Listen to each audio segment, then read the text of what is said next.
Today we will discuss about endoplasmic reticulum. Endoplasmic reticulum दो तरह का होता है, एक को हम रफ एंडोप्लाज्मिक रेटिकुलम कहते हैं और एक स्मूथ एंडोप्लाज्मिक रेटिकुलम कहलाता है। यहाँ देखें, आपको इस डायग्राम में बड़ा क्लियरली नज़र आ रहा है कि जो स्मूथ एंडोप्लाज्मिक रेटिकुलम है वो क्यों स्मूथ कहलाता है, बिकॉज इसके सरफेस पे राइबोसोम्स मौजूद नहीं होते, जबकि रफ एंडोप्लाज्मिक रेटिकुलम के सरफेस पे राइबोसोम्स मौजूद होते हैं। यहाँ आपको जो दरमियान में स्पेस नज़र आ रही है ये सिस्टर्नल स्पेस है और इन फोल्डिंग्स को सिस्टर्नी कहा जाता है, जिसके फॉर्म में एंडोप्लाज्मिक रेटिकुलम मौजूद होता है। ये न्यूक्लियस के साथ आप देखें कि कनेक्टेड ही है और यहाँ आपको न्यूक्लियर पोर नज़र आ रहे हैं न्यूक्लियर एनवेलप के अंदर। दोनों तरह के एंडोप्लाज्मिक रेटिकुलम एक मेम्ब्रेन्स का सिस्टम बनाते हैं, जिसके दरमियान में, जैसे मैंने आपको दिखाया, कि एक स्पेस होती है जिसको हम ल्यूमन कहते हैं।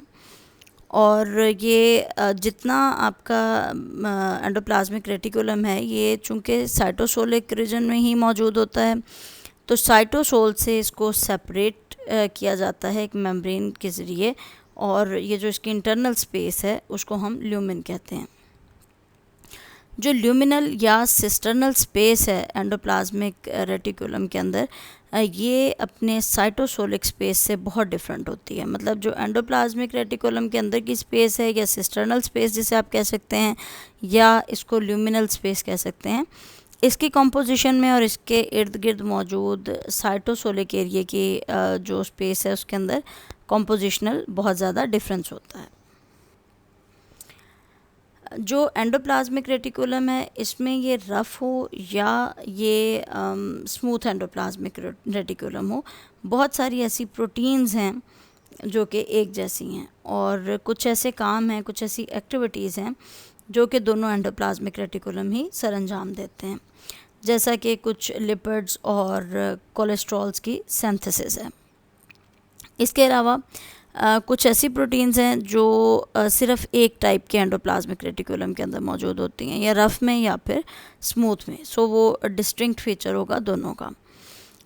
और जो स्मूथ एंडोप्लाज्मिक रेटिकुलम है या रफ़ एंडोप्लाज्मिक रेटिकुलम है, ये दोनों ही एक दूसरे से स्ट्रक्चरली भी फ़र्क रखते हैं, और आपको पता है जैसे राइबोसोम्स अटैच होते हैं रफ़ एंडोप्लाज्मिक रेटिकुलम की सरफेस पे, जबकि स्मूथ जो है वो बिल्कुल ऐसा नहीं होता, इसमें कई स्ट्रक्चरल डिफरेंसेस होते हैं, और इसी तरह इसके फंक्शन में भी बहुत से डिफरेंसेस होते हैं। जो रफ़ एंडोप्लाज्मिक रेटिकुलम है इसकी सरफेस पे जो राइबोसोम्स मौजूद होंगे, यकीनन वो साइटोसोलिक सरफेस के साथ इंटरेक्ट कर रहे होते हैं। इसकी वो सरफेस जो साइटोसोलिक है वहाँ पे राइबोसोम्स मौजूद होंगे, जबकि हमने डिस्कस किया जैसे पहले भी कि स्मूथ एंडोप्लाज्मिक रेटिकुलम में राइबोसोम्स की अटैचमेंट सरफेस पे नहीं होती। जो रफ़ एंडोप्लाज्मिक रेटिकुलम है ये ज़्यादातर एक फ्लैटेंड सैक्स होती हैं जिन्हें हम सिस्टर्नी कहते हैं, उनके नेटवर्क पे मुश्तमिल होता है, और ये कॉन्टीन्यूस होता है आउटर मेम्ब्रेन जो न्यूक्लियर एनवेलप की है उसके साथ, जैसा आपने पिछले डायग्राम में भी देखा। और इसकी जो आउटर मेम्ब्रेन है न्यूक्लियर एनवेलप की, उस पर भी चूँकि राइबोसोमल बॉडीज़ मौजूद होती हैं उसके साइटोसोलिक सरफेस पे, और ये उसके साथ ही कॉन्टीन्यूटी में फिर रफ़ एंडोप्लाज्मिक रेटिकुलम मौजूद है जिसके सरफेस पे राइबोसोम्स मौजूद होते हैं। जबकि जो स्मूथ एंडोप्लाज्मिक रेटिकुलम है वो डिफरेंट किस्म की मेम्ब्रेन रखता है। इसकी मेम्ब्रेन काफ़ी ट्यूबुलर होती है और कर्व्ड होती है, जिसकी वजह से एक इंटरकनेक्टिंग सिस्टम बनता है पाइपलाइंस का, जो कि कर्व्ड होती हैं और वो साइटोप्लाज्म में फैली हुई होती हैं। अगर हम सेल्स को होमोजेनाइज करें तो जो स्मूथ एंडोप्लाज्मिक रेटिकुलम के फ्रेगमेंट बनेंगे वो स्मूथ सरफेस्ड वेजिकल्स के फॉर्म में होंगे, जबकि जो आर के फ्रेगमेंट्स होंगे वो रफ सरफेस वाली वेजिकल्स की फॉर्म में होंगे। कुछ सेल्स के अंदर स्मूथ एंडोप्लाज्मिक रेटिकुलम बहुत ज़्यादा डेवलप्ड होता है, जैसे मसल के सेल्स हैं या किडनी की ट्यूब्यूल्स हैं, या स्टेरॉइड प्रोड्यूसिंग एंडोक्राइन ग्लैंड्स हैं। जहाँ तक स्मूथ एंडोप्लाज्मिक रेटिकुलम के फंक्शंस की बात है, तो smooth endoplasmic reticulum steroid hormones की सिंथेसिस में इन्वॉल्व होता है। जो एंडोक्राइन सेल्स हैं गोनैड्स के और एड्रीनल कॉर्टेक्स के, वो endocrine cells actually steroid hormones produce करते हैं, जिसमें स्मूथ एंडोप्लाज्मिक रेटिकुलम अहम किरदार अदा करता है। इसके अलावा लीवर के अंदर बहुत सारे ऑर्गेनिक कंपाउंड्स को डिटॉक्सिफाई किया जाता है, जैसे एथेनॉल है और बाकी के कुछ कंपाउंड्स हैं। अगर इनको बहुत अरसे तक यूज़ किया जाता रहे तो लीवर सेल्स के अंदर स्मूथ एंडोप्लाज्मिक रेटिकुलम बहुत ज़्यादा प्रोलिफरेट कर जाएंगे, और इन कंपाउंड्स को लीवर के अंदर डिटॉक्सिफाई किया जाता है, जिसके अंदर स्मूथ एंडोप्लाज्मिक रेटिकुलम बहुत अहम किरदार अदा करता है। जो डिटॉक्सिफिकेशन है ये बेसिकली एक सिस्टम होता है और उसके अंदर कुछ एंजाइम्स हैं जो इन्वॉल्व होते हैं और वो डिटॉक्सिफिकेशन करते हैं। इन एंजाइम को ऑक्सीजनेसेस कहते हैं। ये ऑक्सीजन ट्रांसफरिंग एंजाइम्स हैं। फॉर एग्ज़ाम्पल आपके पास जो P450 फैमिली है, साइटोक्रोम P450 की फैमिली, ये सारी की सारी family actually oxygen transferring enzymes या ऑक्सीजनेसेस कहलाते हैं। इन एंजाइम में सबस्ट्रेट की स्पेसिफिसिटी नहीं होती। आपको मालूम है कि जो एंजाइम्स हैं वो अपने सबस्ट्रेट के लिए यूजुअली बहुत ज़्यादा स्पेसिफिक होते हैं। जैसे आपने इनका लॉक एंड की का मैकेनिज़्म भी देखा हुआ है कि कोई भी एंजाइम जिस सबस्ट्रेट पे काम करता है वो सिर्फ उसी सबस्ट्रेट के लिए स्पेसिफिकली उसके साथ ही अटैच होता है। लेकिन इन जो साइटोक्रोम की फैमिली है या जो ऑक्सीजनेसेस हैं, ये एंजाइम्स बहुत ज़्यादा सबस्ट्रेट स्पेसिफिक नहीं होते। यही वजह है कि ये बहुत से डिफरेंट किस्म के हाइड्रोफोबिक कंपाउंड्स को ऑक्सीडाइज करने की कैपेसिटी रखते हैं। अगर ये बहुत स्पेसिफिक हों तो if you are dealing with thousands and thousands of different hydrophobic compounds, you must need thousands and thousands of enzymes. लेकिन ऐसा नहीं होता। आपको उतने ज़्यादा एंजाइम्स की ज़रूरत इसलिए नहीं होती क्योंकि इनकी जो सबस्ट्रेट स्पेसिफिसिटी है वो उतनी नहीं है जैसे कि बाकी के एंजाइम्स की होती है। सो ये एंजाइम क्या करते हैं कि ये ऑक्सीडाइज करते हैं डिफरेंट किस्म के सबस्ट्रेट्स को और डिफरेंट किस्म के हाइड्रोफोबिक कंपाउंड्स को, और उसके बाद उसे ये हाइड्रोफिलिक कंपाउंड में कन्वर्ट कर देते हैं। उसकी रीज़न क्या होती है कि जब ये हाइड्रोफिलिक कंपाउंड में कन्वर्ट होगा तो it will have an affinity for water molecule, जिसकी वजह से ये आसानी के साथ एक्सक्रीट हो सकता है बॉडी से।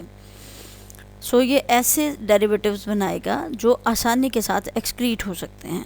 ये वजह होती है कि जो डिटॉक्सिफिकेशन का प्रोसीजर है इसके अंदर हाइड्रोफोबिक कंपाउंड्स को ऑक्सीडाइज करके हाइड्रोफिलिक कंपाउंड में तब्दील कर दिया जाता है ताकि आसानी से बॉडी उनसे निजात हासिल कर सके। और यही वजह है कि आपके जो डेंजरस किस्म के कंपाउंड्स हैं, जो टॉक्सिक मटेरियल है, वो बॉडी से वॉश आउट हो जाएगा इन एंजाइम्स की हेल्प से। अब ये जो सारे का सारा प्रोसीजर है ये हमेशा पॉजिटिव इफ़ेक्ट नहीं रखता। फॉर एग्ज़ाम्पल अगर आप देखें कि जब आप ग्रिल करते हैं, किसी भी मीट को ग्रिल किया जाता है तो उसमें एक हार्मलेस किस्म का कंपाउंड है जो बेंसो अल्फ़ा पायरीन है। वो बिल्कुल हार्मलेस कंपाउंड है, लेकिन जब आप ये मीट के अंदर मौजूद है और जब आप इसको ग्रिल कर रहे हैं तो ये कन्वर्ट हो जाता है एक पोटेंट किस्म के कार्सिनोजन में। उसकी रीज़न क्या है कि इस पे detoxifying enzyme smooth endoplasmic reticulum के जो होंगे वो एक्ट करेंगे और वो इस बेंजो अल्फ़ा पायरीन को चेंज कर देंगे और इसको कार्सिनोजेनिक मटेरियल इसका बना देंगे। कार्सिनोजेंस वो चीज़ें होती हैं जिनकी वजह से कैंसर कॉज हो सकता है।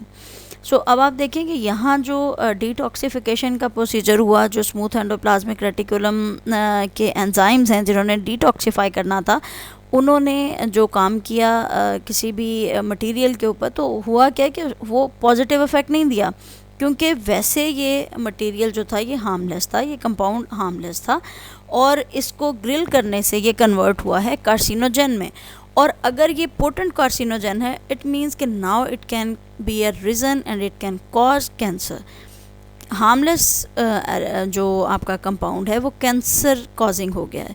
तो इसलिए हमेशा ये जो इफ़ेक्ट है इसका डिटॉक्सिफिकेशन का, वो हमेशा पॉजिटिव नहीं होता। साइटोक्रोम P450 डिफरेंट मेडिसिन्स को मेटाबोलाइज भी करते हैं। आप देखिए कि जब किसी को भी किसी भी पेशेंट को कोई मेडिसिन दी जाती है, तो हर आदमी जो है वो एक ही तरह से रिस्पॉन्स नहीं करती उसकी बॉडी। उसमें हर बंदे के लिए जो मेडिसिन की इफ़ेक्टिवनेस है वो फ़र्क होती है। किसी के लिए कोई मेडिसिन बहुत इफ़ेक्टिव है, किसी के लिए नहीं है। इसी तरह से आप देखिए कि आप किसी भी ह्यूमन बीइंग का या किसी भी जो पेशेंट है वो उसके अंदर देख रहे हैं कि एक मेडिसिन दी है और वो उसके लिए एलर्जिक है, या उसको कोई बहुत शदीद किस्म के साइड इफ़ेक्ट देखने में आ रहे हैं। आप देखते हैं अक्सर मेडिसिन्स के साथ एक लीफलेट मौजूद होता है जिस पे बताया गया होता है कि बहुत से साइड इफ़ेक्ट्स हैं। एक लंबी सी लिस्ट होती है अक्सर कि जो प्रोबेबल साइड इफ़ेक्ट्स उस मेडिसिन के लिखे हुए होते हैं उस पर, लेकिन हर बंदा जो वो यूज़ करे मेडिसिन, उसमें वो साइड इफ़ेक्ट्स अपेयर नहीं होते।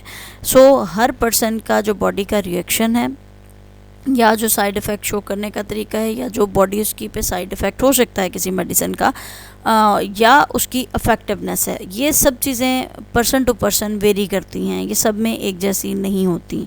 इसकी वजह ये होती है कि इन मेडिसिन्स को मेटाबोलाइज करने के लिए जो एंजाइम्स हैं उनके अंदर डिफरेंट किस्म की जेनेटिक वेरिएशन है।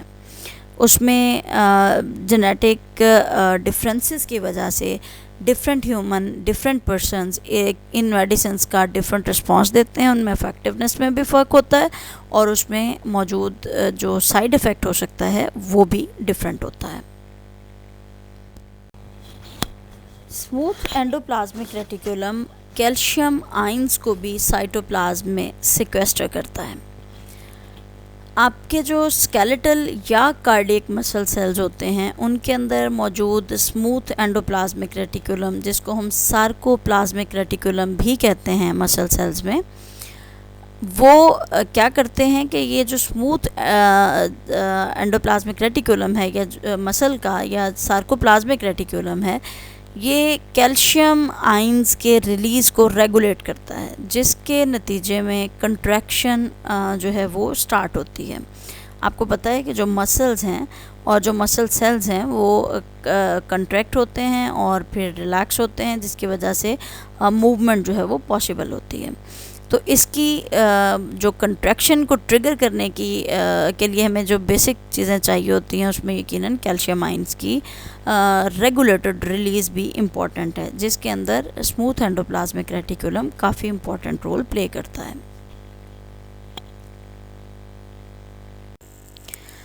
रफ एंडोप्लाज्मिक रेटिकुलम के फंक्शन को इन्वेस्टिगेट करने के लिए कुछ काम उन सेल्स पे किया गया जो कि बहुत ज़्यादा क्वांटिटी में प्रोटीन्स प्रोड्यूस करते हैं, जैसा कि एसिनर सेल्स हैं पेंक्रियाज के।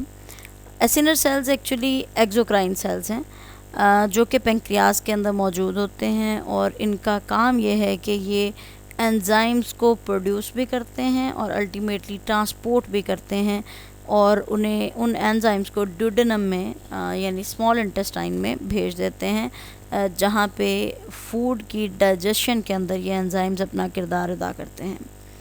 तो ये जो एसिनर सेल्स हैं इनके अंदर पेंक्रियाटिक सेल्स हैं ये बेसिकली, तो उनके अंदर भी काफ़ी इसका फंक्शन इन्वेस्टिगेट किया गया। और दूसरा म्यूकस सेक्रेटिंग सेल्स जो कि डाइजेस्टिव ट्रैक की लाइनिंग बनाते हैं, जो उसकी इंटरनल साइड पे मौजूद सेल्स हैं और वो म्यूकस को सेक्रेट करते हैं, इन्हें हम म्यूकस सेक्रेटिंग सेल्स कहेंगे और ये डाइजेस्टिव ट्रैक्ट के अंदर मौजूद होते हैं। एपिथेलियल सेक्रेटरी सेल्स के अंदर जो ऑर्गेनल्स होंगे वो अपनी स्पेसिफिक पोजीशन पे मौजूद होंगे और इस तरह से अपने आप को पोजीशन करेंगे कि वो एक ख़ास पोलैरिटी बना सकें एक एंड से दूसरे एंड तक। इसमें जो न्यूक्लियस है और बहुत से रफ एंडोप्लाज्मिक रेटिकुलम के सिस्टर्नी हैं वो बेसल सरफेस के करीब होंगे और ये जो बेसल सरफेस होगी सेल की ये ब्लड सप्लाई फेसिंग होती है। गोल्जी कम्प्लेक्स जो है वो सेल के सेंट्रल रीजन के अंदर मौजूद होता है। जो एपिकल सरफेस है सेल की वो एक डक्ट फेसिंग होगी और उसमें सेक्रेटेड प्रोटीन्स जो हैं वो ऑर्गन से बाहर जाएंगी उसमें से पास थ्रू करते हुए। और जो साइटोप्लाज्म होगा एपिकल एंड पे वो सेक्रेटरी ग्रेन्यूल से फिल्ड होगा और उसके जो कंटेंट्स होंगे वो आसानी से डक्ट के अंदर रिलीज़ हो सकते हैं जब उन्हें एक ख़ास सिग्नल मिले कि इन्हें डक्ट में इस वक्त रिलीज़ करना है। सो जैसे ही अप्रोप्रिएट सिग्नल आता है तो ये सारे के सारे कंटेंट्स जो हैं इन्हें रिलीज़ कर दिया जाता है डक्ट के अंदर।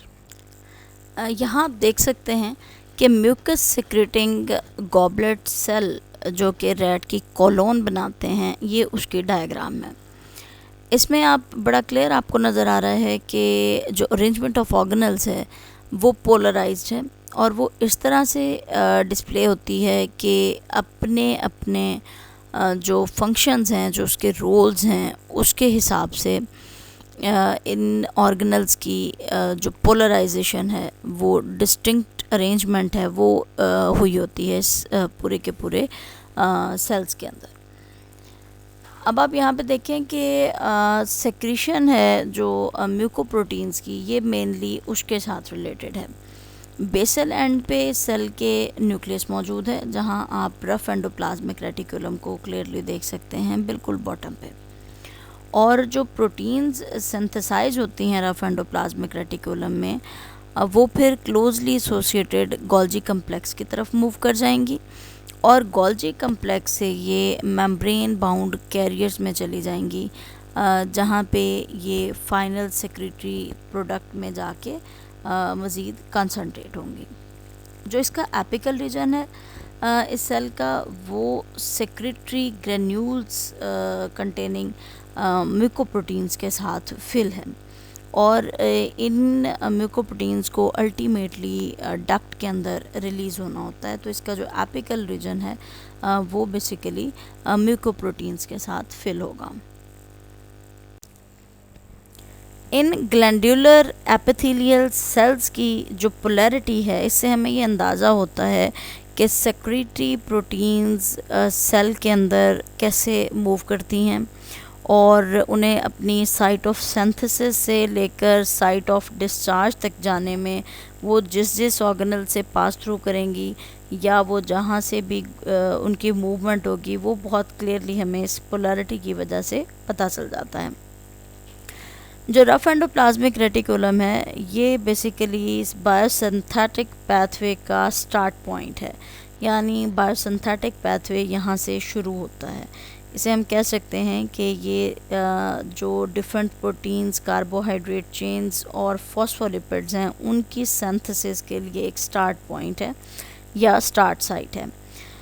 और इन सिंथेसाइज्ड प्रोटीन्स, कार्बोहाइड्रेट चेन्स और फॉस्फोलिपिड्स ने डिफरेंट किस्म के membranous compartments of the cell में से गुज़र के अपनी अपनी डेस्टिनेशन तक पहुंचना होता है।